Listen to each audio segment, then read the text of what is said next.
Thank you. That was impressive. Wish my own kids gave me such a clap when I came home for dinner. Yeah, my name is Michael Feigin. I'm a patent attorney. I am age 37 at this time. Back when I last saw Ms. Badalamenti, I didn't even know her name was Teresa. This funny thing you call your teachers by their first, it's just weird. That's the weirdest thing. Reconnecting with a teacher I had when I was 13 years old isn't as weird as finding out that you call her by her first name now. It's just like I'm in a parallel universe. Anyway, I am a patent attorney. I got my start in not knowing what I was doing when I went to college, so I was going for like medical school. I didn't really know, and I read in my freshman year textbook, in my biology book, they had different things you can do with biology, and one of them was be a patent attorney, and that sort of stuck with me. And then when I tired of this medical school idea, I ended up doing that after college and went to law school instead. If you want to be a patent attorney, you have to have a science degree. So you have to have some sort of science, engineering, computer science work sometime. And also you have to have good writing. When I was in school, I only cared about math and science. I didn't really care about the writing. I come from a family of doctors and the black sheep that went to law school, but I do patents, so I tell them it's not that far off. It's still science related.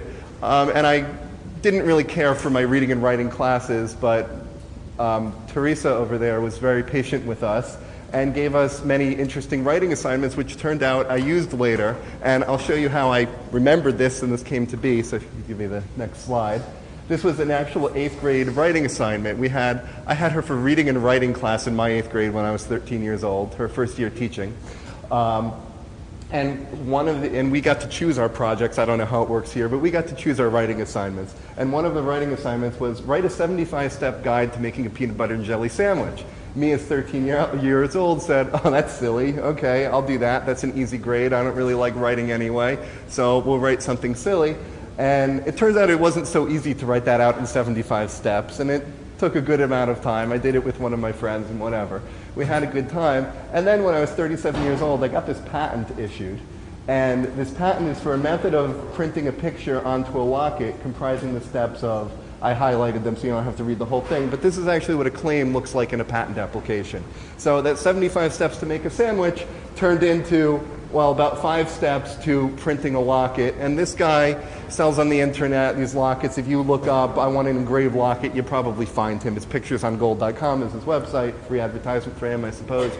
And he obtains a hinge locket with an insert, and he acquires an image of the insert. He cuts a metal substrate, being a piece of metal in the shape of a locket, and he obtains an electronic version and he prints it in. And I was thinking, wow, this is kind of silly. Like what I do for a living, I just sort of posted a quirky thing on Facebook and like, hey, this reminds me of my 8th grade assignment. I even remember the teacher's name. And then to which my neighbor, Rabbi Shmala, says to me, you should call her and thank her. Teachers don't get much immediate gratification. So it was Google search for my 8th grade teacher and say, okay, that's kind of quirky thing to do, versus search to see if another concept was patentable, because as part of what I do is you see if something is patentable. So a lot of what I do is searching and finding information. And as you might imagine, Google is my friend and I use it all the time.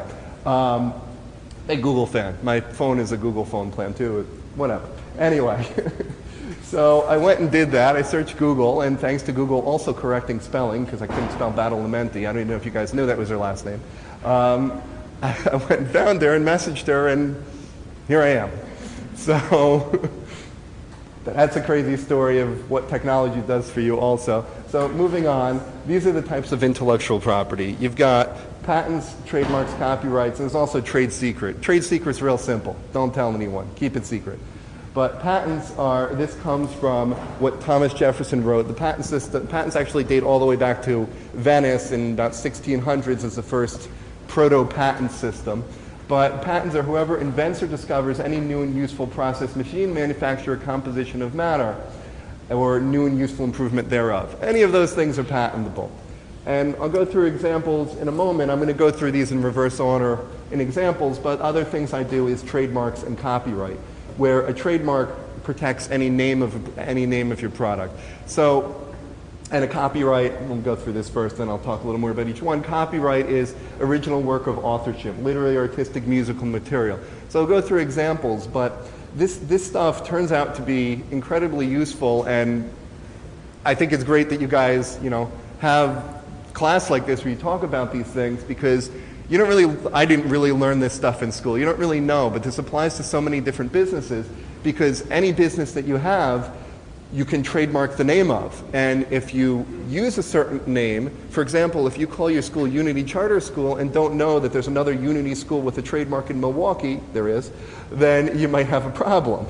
Now, practically speaking, Unity Charter School is probably not going to receive a trademark infringement law school from the other Unity school, because it's schools and whatever. It's not that big a deal. But if you're not planning on founding a charter school, which I imagine not everyone is going to do that, and you're planning on instead starting a business doing anything, whatever that name of the business is, you want to make sure you can use that name, you're not using someone else's name, and that you can protect it. And same thing with if you're an artist, writer, any of those things, then copyrights apply to protect any of the works that you've created.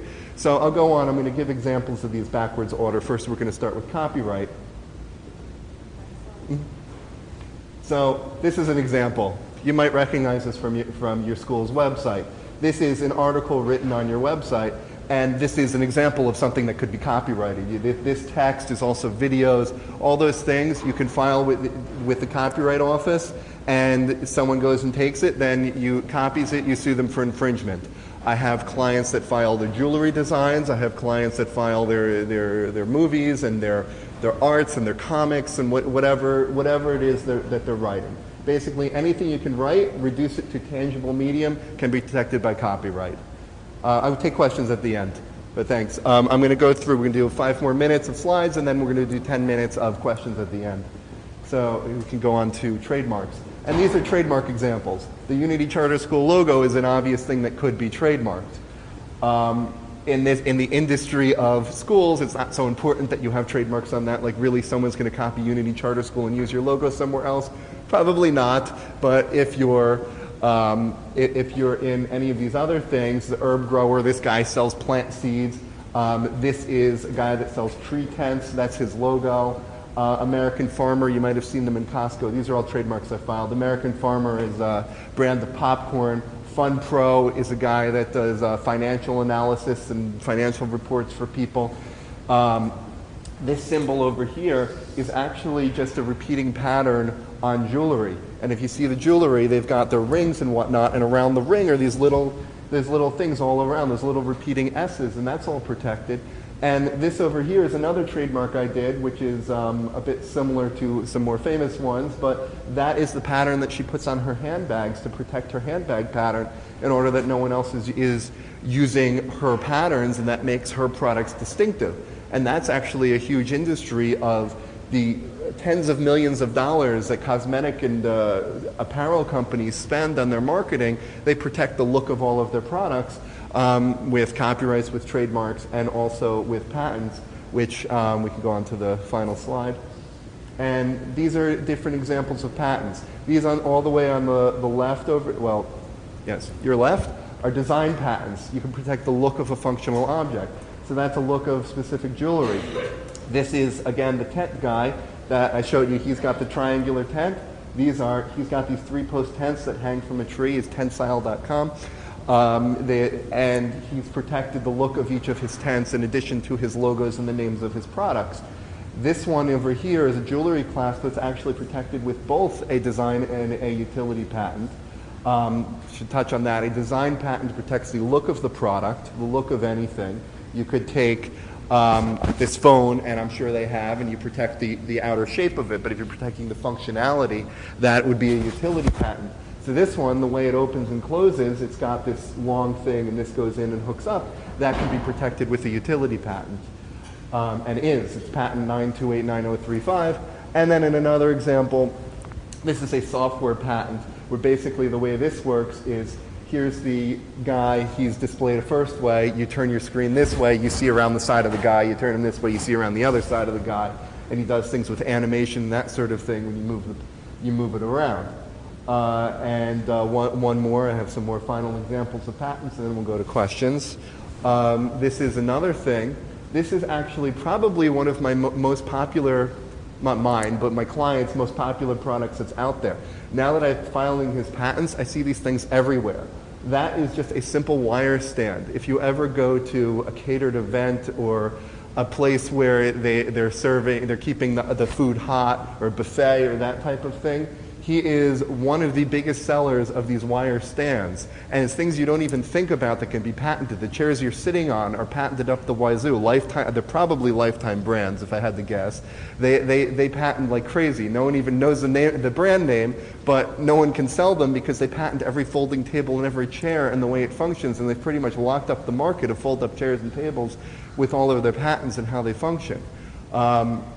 Not my client. I had a client who was looking to go into the business and was reviewing their patents and said, yeah, you have a problem here.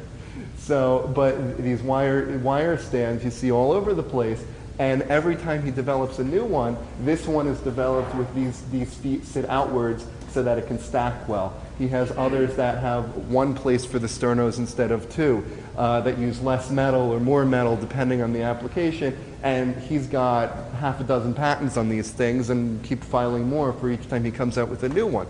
And he gets knocked off all the time. It's a common thing. People go to China, say, make me this product, bring it back, and you can't stop it from being made in China, but you can stop it from being sold in the United States or stop it from being imported by having a patent. Other examples have done electrical patents and ground penetrating radar, where they drive at high speeds while shooting radar down into the ground, and they see what's underneath to make sure the road surface is paved properly. It's also done for archaeology. They do it for finding people after earthquakes in the rubble, and all sorts of applications such as that. And then also medical patents. I'm sorry, these don't lend themselves to nice graphics, but this is person has a pacemaker inside of them that they'll set the pacemaker based on using an oximeter. Oximeter is a device that measures measures the oxygen in your blood. So they watch the graph and see the oxygen levels go up and down, which is roughly analogous to if you use an EKG and you'd see the heartbeat. So instead of hooking a person up to an EKG with all the electrodes, what this doctor does is instead he puts a little thing on your finger and sees oxygen levels, and he can set the pacemaker accordingly. So those are all of my examples for today, and we are right on time. So we have 10 minutes for questions. Yes, you were...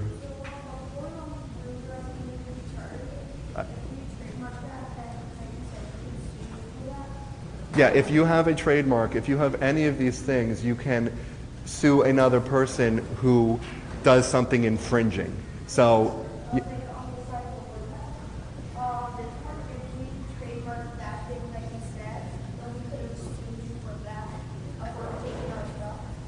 I'm not sure I'm totally hearing everything. You took this and put it on this slide. Oh, yeah. Okay, how can I use the trademark? Okay, that's a good question.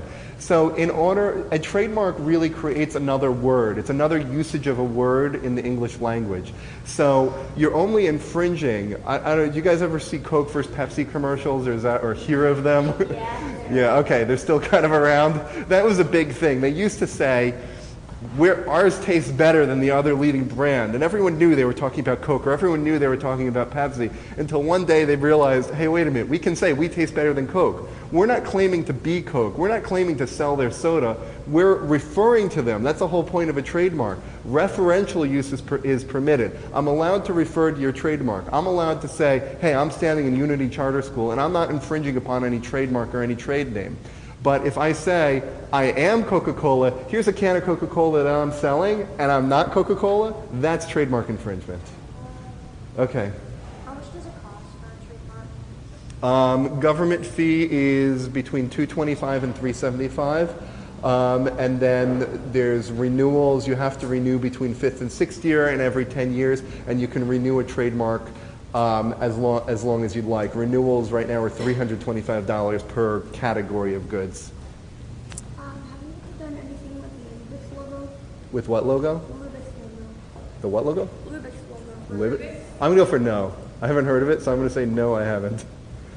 All right, over there. Why did it take you so long to figure out making use other brands using commercials? It's like all of a sudden there have been so many commercials where they are like calling out other brands.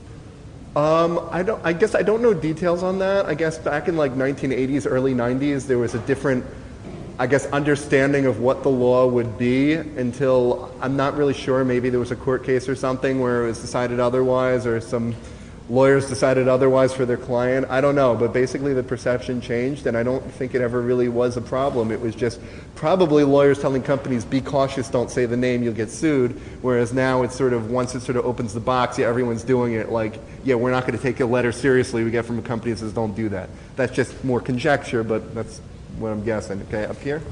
So say you made a company, and say it's called PV, like that, and somebody else, you don't have a trademark, and somebody else copies the name, and then could they trademark that?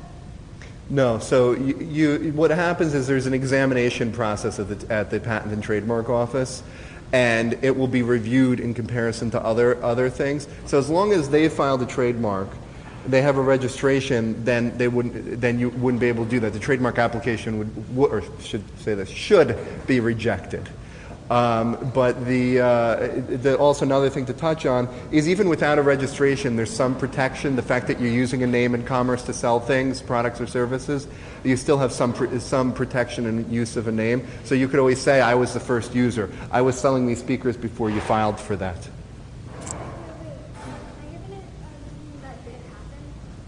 What's that? Can I give something that did happen? Yeah. Okay, so my mom started a store and she called it Just Jersey. It's Morristown, and she trademarked it, but someone else is using the name Just Jersey for it, and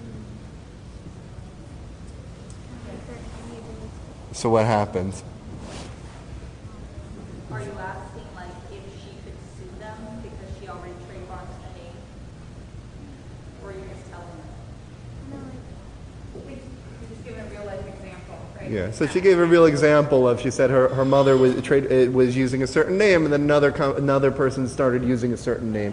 So if it's confusingly similar, if they're selling similar products, yes. If they were selling, for example, computer parts and your mom is selling cosmetics, probably not, because no one's going to associate the two with the same thing. Unless it's a famous mark. If you're so famous, you're Coca-Cola, to use one of the most famous examples, you file Coca-Cola and you're selling computer parts, that would still probably be infringing because they're so famous, they're protected for anything. Okay, wait, I got you already. Let me get... Is your job relatively boring? Is my job relatively boring? My kids think it is. I don't think so. I enjoy it.